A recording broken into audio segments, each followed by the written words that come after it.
Alright, there we go. Now it's a video. Hi there, welcome back.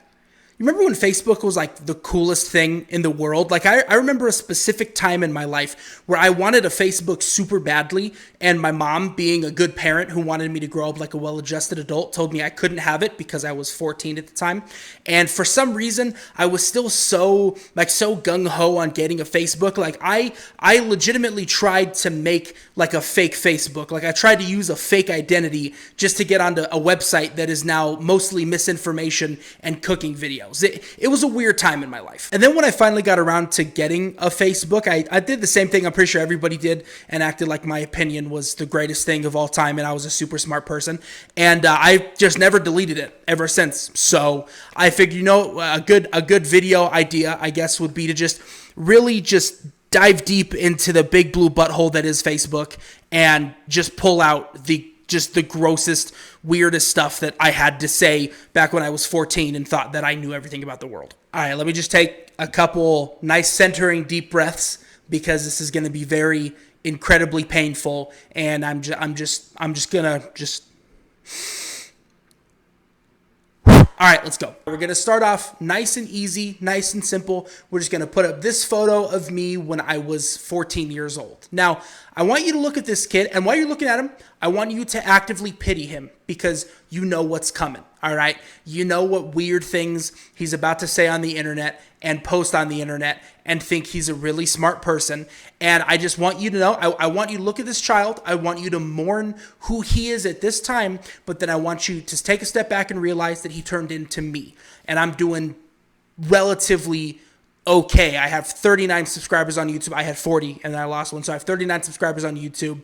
I'm living in an apartment with the word girth on my hat. Actually, this picture probably explains a lot of things about me now that, I think namely the fact that my eyes are closed, and as I remember, there was like a lot of shade, so I have no idea why my eyes would have been closed for this picture. But yeah, pity this kid for a couple seconds. Just take a good moment to admire him and just know that things get better for him. It's not going to seem like it, but things do get better for him. While we're at it, I'm also going to show this picture of this Chris Farley looking ass kid. And just like the last picture, I want you to look at this child and pity him and realize that he did turn out okay. But I don't know what I was thinking putting my hair under my hat. I don't know why I thought that was a cool thing to do, but it just makes me look odd.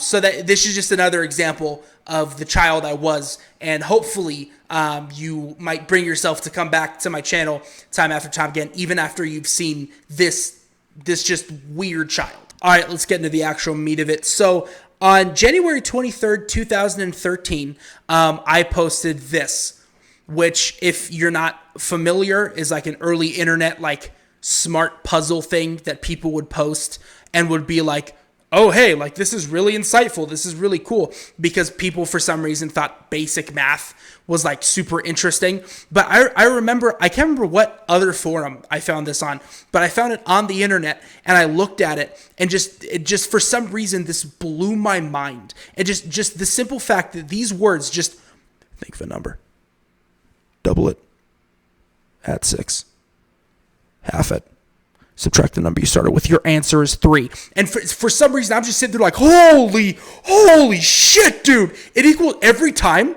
It equals 3 every time. And I did like 5 different numbers. Like I was so surprised and astounded and mystified by basic math that I felt it necessary to post it on the internet. And only 2 people like this, my grandmother, which, thank you, Grandma, I appreciate it, I love you very much, and me. I liked my own Facebook. I committed a cardinal sin of the early internet, and I liked my own Facebook post. I have no idea what was going through my mind or why I thought it was cool, but ultimately I did it, and I'm currently suffering for it because I had to look back at it. Now, I should make note that I'm sort of building like a hierarchy from least embarrassing to most embarrassing. I mean, they're all cringeworthy, but there's a certain hierarchy to it. So like the last one I just showed you, it's sort of bottom of the barrel. Like, it's embarrassing, but you know what? I'm pretty sure everyone posted something like this. Like, I wasn't the only one. I'm not taking the sole blame. All right, some of you have to atone for your sins as well. So that one's it's not the worst. It's still really embarrassing, but it's not the worst. This one is one notch higher in terms of embarrassment. On January 27th, 2013, I posted a Louis C.K. quote, which he's never done anything bad. As far as I know, he's still a very respected and very upstanding member of society. But I posted a Louis C.K. quote, and I would like to try and, channel like my inner boomer, because it's a very boomer comment. Like, I have no idea why 15-year-old me posted this and thought it was like a cool thing to do. Like, I was kind of like a pick-me for boomers back in the day, if that makes any sense. all right, let's all right, let me get in the character. I'm bored is a useless thing to say. I mean, you live in a great, big, vast world that you've seen none percent of. Even the inside of your own mind is endless. It goes on forever inwardly. Do you understand? The fact that you're alive is amazing, so you don't get to say, I'm bored. All right, a few things. Firstly, why is the picture an astronaut holding a map in the middle of space? I don't think that map is going to help them any. Like, I feel like if I went up into space with one of my colleagues and they were like, oh, don't worry, I brought out a map, I would probably try and send them back home through the escape pod. Like, that is not a person I would want on my mission. And also, am I to infer that this astronaut at some point as a child said that they were bored, and some adult in their life was like, you can't say you're bored, and they're like, you know what, you're right, I'm gonna pull myself up by my bootstraps, and then they just became an astronaut? Like, is that supposed to be tied in? Like, I'm probably wrong, but like, that's just a really weird picture to put over this quote. Another thing, why I'm 90% certain now that I look back at it that Louis C.K. has never said this in his life. Like, where was I getting my information?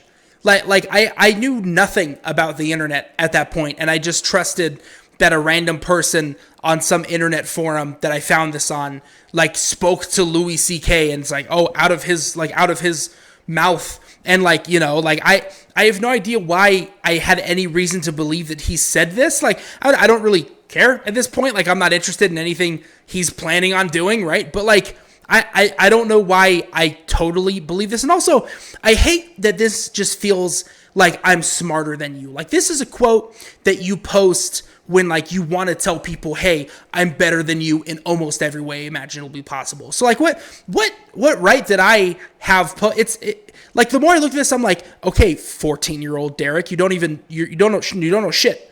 Like, you're a kid. Like, you're a child. You're a little baby boy. Like, you have no idea about any concept of the world. Like, you just got into high school. So like, this like more infuriates me than it like makes me cringe and confuses me, because it's just like, there's really no purpose. There's like zero purpose for me posting this and just like being like, oh yeah, that's a good thing to do. Now, my second to worst one, I actually deleted some time ago. Like, I went through hoping to find it, because like, it's like the peak of cringe for myself personally. And apparently at some point past me within like the last few years, I was like, you know what? I'm going to delete this one for real. And for some reason I kept the other three up. I have no idea why. But so for some reason back in 2012, I was a really big snob when it came to video games, despite the fact that the only video games I had really ever played up to that point were Spyro, Sly Cooper, and then Pokemon, and then like a couple other mixed games, but that was like all I knew. And for some reason, at a random point, I posted about how Sapphire and Ruby were the last good Pokemon games, and that's just infinitely infuriates me to this day. And I really wish I hadn't deleted it back whenever I had, because it's the epitome of like pretentious Pokemon fan. Like, I said something stupid like, oh, they don't make games like this anymore. And it was 2012, and like the best time to be a Pokemon fan. We got like Diamond, Pearl, and Platinum. In the previous years, we had Heart Gold and Soul Silver. Like, we had all these really good games that were like coming out for like also Pokemon's like peak Pokemon was like DS in my opinion. But like we had all this good stuff coming for the Pokemon fandom. And for some reason, my snot-nosed ass was like, you know what would be a really cool thing? If I posted about how these two games that came out in 2004 when I was 6 years old, were the best of all of these, and I use my minimal frame of reference to act as if I'm a smarter human being than everyone else. It's just like, it's the epitome of like snobby fan, and like I look back at it, and that's not the kind of person I want to be. Like, I was a really snobbish child for some reason. I have no idea. Like I was just a really difficult child and like stubborn child in general. And I just thought for some reason, like, I don't know, maybe like, oh, Junichi Masuda was going to come out of the woodwork and be like, oh, Derek, you're so smart. Like, you're such a cool dude. Those are the last two good Pokemon games. Do you want like free Pokemon stuff for the rest of your life? Like, I don't know why personally I myself thought it was a smart thing to do, or to be like, oh yeah, I'm a really cool person. I'm a contrarian, but like, I really wish I still had the photo, but I don't. So you're just going to have to take my word for it that if you had seen this, or if I had it, if you were a fan of just video games in general, you for sure would have hated me by now. All right, we're down to the Mac Daddy. We're down to number one. There's light at the end of the tunnel. We just got to get through this last bit. So just work with me. So for some reason, back when I was younger, I was really big on like motivational quotes, which there's nothing wrong with that. Like, motivational quotes can be good. They can make your day better. But I was on like stupid motivational quotes. Like, for some reason, like I'm acting like I'm going into battle every day when I'm putting a polo shirt on to go to English class in the morning. Like I would find like Spartan quotes like, either come back with your shield or die on it. And for some reason I was like, that is so cool. That is me. I am exactly like that. That's 100% me. And so I found this one and I posted it on January 24th, 2013. Most likely the worst day of my life now that I'm looking back at it. And I posted this. I'm just gonna narrate it. I'm gonna turn these lights off and get like really into the ambience of it. But yeah, just get prepared. Why do I succeed? I succeed because I am willing to do the things that you are not. I will fight against the odds. I will sacrifice. I am not shackled by fear, insecurity, or doubt. I will feel those emotions, drink them in, and swallow them away to the blackness of hell. I am motivated by accomplishment, not pride. Pride consumes the weak, kills their heart from within. If I fall, I will get up. If I am beaten, I will return. I will never stop getting better. I will never give up. Ever. That is why I succeed.